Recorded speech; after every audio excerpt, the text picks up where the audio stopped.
Today I'm going to show you the best and the simplest way to create YouTube chapters directly inside Final Cut. So basically you have your timeline and you are editing your video, or you are at the end of the editing, and then you can add markers. Markers option M, and then you can type a name, and you can see there's a different kind of marker. There's the standard marker, the to-do marker, and the chapter marker. So you want to add chapters, and so you're going to click on done. So I'm going to delete this one because I already took, for example, that interview. Every time there's a question, I put a marker, and then if I want to reorganize the interview, because the markers are on the clip, when I move the clip, the chapters move. So it really helps if you are making any complex project to keep track of the markers. They will be directly moving with the related video. So I think it's really great.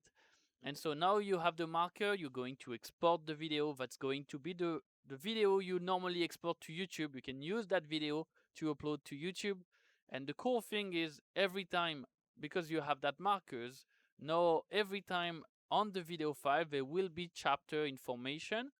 And so if you have a version 2, version 3, version 4, there will be always the different chapters on that file. So once you decided that's the final version, you can upload that version to YouTube.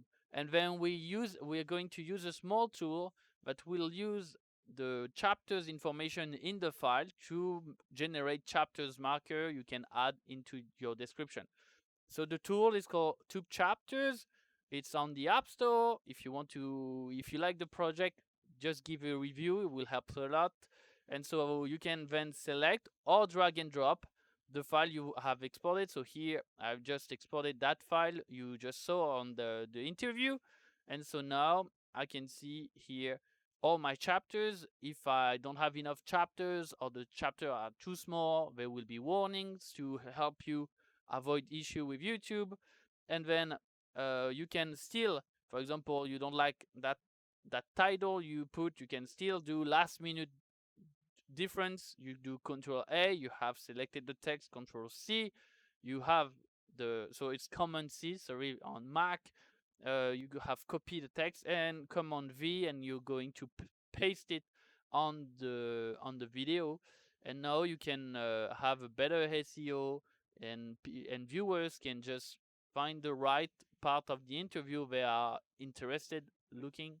And so it's better for everyone, and it doesn't require XML export like it was before. It's much simpler. And yeah, I hope you like the project, and especially if you use it regularly, please give some stars on the App Store, and so I'm happy. See you guys.